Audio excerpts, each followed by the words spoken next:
Hey everybody, I want to talk about making your own developers today. It can be pretty simple. With just a few materials that you can easily find around your home, or maybe you have to get a few, but shouldn't have to go far, you can make an effective film developer, which we refer to as Caffeinol. Things you'll need are obviously coffee, but you do need the instant coffee, so make sure you get instant coffee. Some vitamin C, so really doesn't matter the brand, but we need ascorbic acid, also known as vitamin C. Here's another vitamin C. And washing soda, which is different than baking soda. Sodium bicarbonate is baking soda. Sodium carbonate, I believe, is washing soda. And those three ingredients you can make a developer. Some recipes also called for iodized salt. But there's a variety of recipes out there, so you can find one, experiment, and see what works for you. So materials you'll need are obviously something to mix it in. I have a measuring cup here, thermometer, because typically you want to get your film 68 degrees. I have a larger container here to mix the whole shebang together. And I've got some measuring cups. So I've got my tablespoon, I've got a 1 teaspoon, half teaspoon, quarter teaspoon, and I have another small container which I sometimes find useful to help me with holding materials as I make them. All right, I've got a recipe over here for my homebrewed developers. And I'm going to use the Caffeinol CH, and you can find a lot of these recipes at caffeinol.org. There's a whole slew of them, and a very lively place where people are posting images about this and exploring this process. Okay, so one of the first things we need is 500 milliliters of water. Put that in here, measure that out. And then I need 4 teaspoons of washing soda, and I do know that tablespoon is 3 teaspoons, so that's a little more efficient. Kind of gets a little clumpy, so you want to break up the little bits there. But there's 3 teaspoons and 4 teaspoons. Now, what you'll find with most of the recipes is that they don't measure them out using tablespoons, teaspoons, that sort of thing. They're usually in not ounces, not even milliliters, but they, I'm trying to think of how they're measured out. Usually in grams, actually, is what it is. They're usually measured out in grams. So you science people might be a little bit horrified, but I did a little bit of research and trying to figure out how to quantify that into something easy to use, because I don't have a digital scale around. So I kind of rough estimated these out to these measurements. And it has worked. I have developed several rolls of film with this process. All right, so I'm going to get this mixing, and the next thing I'm going to need some vitamin C. All right, so vitamin C, and this is, I'm going to go with 3 teaspoons of vitamin C, kind of going off the reservation here a little bit, thinking about what I need. So, now, of course, the more precise you are, the more consistent your results are going to be. You do need to powder the vitamin C so it mixes easier. So I've kind of pre-crushed this up.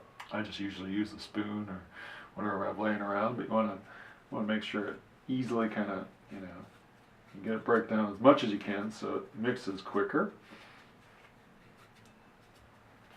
All right. So there's 1 teaspoon.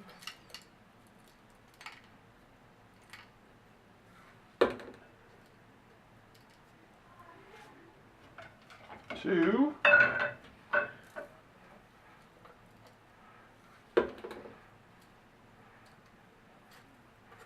Kind of catches my mess. Probably the best, most effective part about this. 3 teaspoons. You see it starts to foam a little bit when we put the vitamin C in there together. We do need to get this all mixed up really well before we use it. So get everything dissolving. I am going to put just a little bit of iodized salt in there. Not always sure what these ingredients do, but I know it's a mixture of acid and bases that affect the film, but I just have also learned that it can't be just any acid. The first time I tried to make it, I actually used citric acid because I was thinking, oh, vitamin C, citric acid. No, vitamin C is ascorbic acid, and that does make a difference because the first try I got nothing. It did not work. So, always follow your directions. All right, the next thing we need is 5 teaspoons of instant coffee. And at this point, I typically find it starts to smell pretty bad. I had one friend who makes it, he described it as like rotting bacon sort of smell. I don't know if it's quite that bad, but it's not pleasant.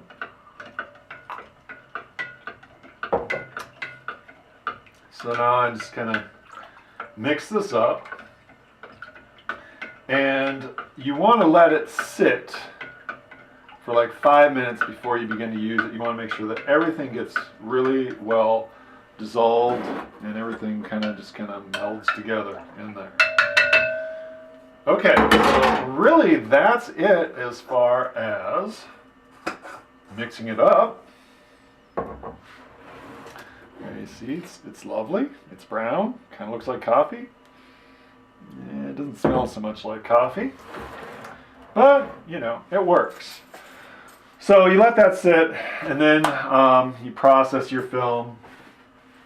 You know, usually you let your film soak while it's doing this, and then you put it in there, and then you can develop it. And you obviously want to look at your film and the recipe that you're using and see if you can figure out the time.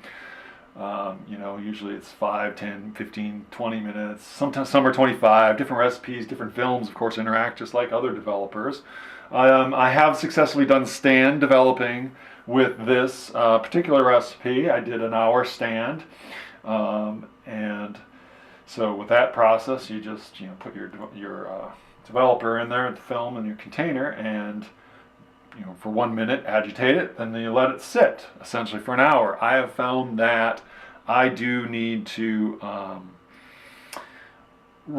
agitate it at least once in that time, and you don't do a lot. You just do I just do one, rotation, and bang it so any air bubbles go and it goes. All right. So one other thing that we get with this, hopefully if we can see this, I'm going to try and move light table onto the space.